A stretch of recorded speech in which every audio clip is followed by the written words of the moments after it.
Once upon a time, there was a group by the name of G-Unit. Hey, look, it's 50 Cent. Stay focused, though. We're not talking about him right now. We're talking about this guy, Young Buck. See, Young Buck had a problem. One day, that chain he has on his neck got stolen. Oh, no big deal. Psych, stupid. It was a huge deal. See, back in the 2000s, G-Unit was a very popular group, especially in the streets. Why? Because, listen closely, they based their reputation on being tough street individuals. And you know what you can't do in the streets? Get your chain snatched. Think about it. It means someone got close enough to you to take your chain. It's not a good look. Knowing all this, 50 Cent told the members of his group, after you finish performing a show, go straight to the hotel. They said, okay. So Young Buck finishes a show in Chicago. He says, okay, 50 Cent says stay at home. His friend said, huh? You a member of G-Unit and you finna stay at home with that beautiful chain? Young Buck said, I don't like how you said that, but yeah. His friend said, wow, are you scared? We just going to the project. Young Buck said, the project?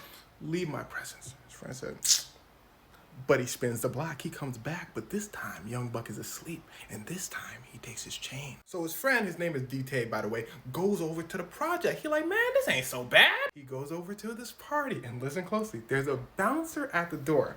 The bouncer says, nobody is allowed entry. Whoa, is that a G-Unit chain? You're allowed entry. DT says, don't mind if I do. The bouncer says, and what about your friend? DT says, who? Since DT got in so easily, some dudes who I assume look like this noticed. DT said, bouncer, I don't know them. Bouncer? Oh, the bouncer was gone. Cause them folk brought out they said, hand over the chain, buddy. Now to DT's credit, he says absolutely They bring out another really big. They said, huh? DT said, huh, what? I said, absolutely. Here, take the chain. DT then goes home, goes to sleep. Next morning, he hits up his friend Young Buck. He said, boy, them folk took your chain. Young Buck goes, oh no. But he wasn't worried because his chain got taken. He was worried because who he'd have to tell. The boss of G-Unit, 50 Cent, who was known to be very unpredictable. Young Buck explains the whole situation to 50 Cent. 50 Cent says, okay, let me talk to your friend DT.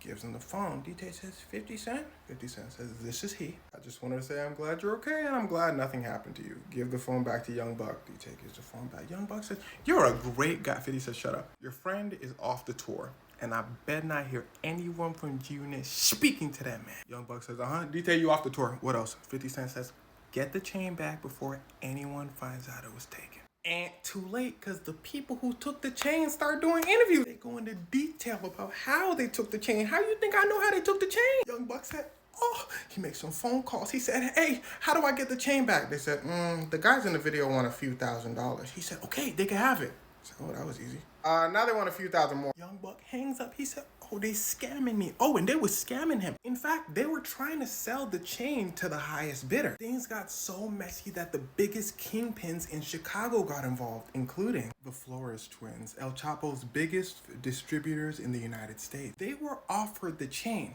but they recognized it. And according to 50 Cent and a few other people said, we are going to stop sales in Chicago until 50 Cent gets his chain back. Now, I don't know if you know anything about El Chapo and his Sinaloa cartel, but you don't want to cross them. So 50 Cent gets the chain back immediately. Now, this probably sounds ridiculous to you, but you got to understand, 50 Cent was probably one of the biggest artists in the world at this point. So it's not impossible for members of the cartel to think, oh, if I help 50 Cent now, he'll help me later. And well, it paid off, because after the twins got El Chapo locked up, that's a story for another day, they get locked up, then get released.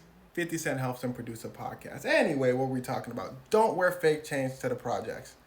I forgot to tell you the chain was fake. He getting fake chains.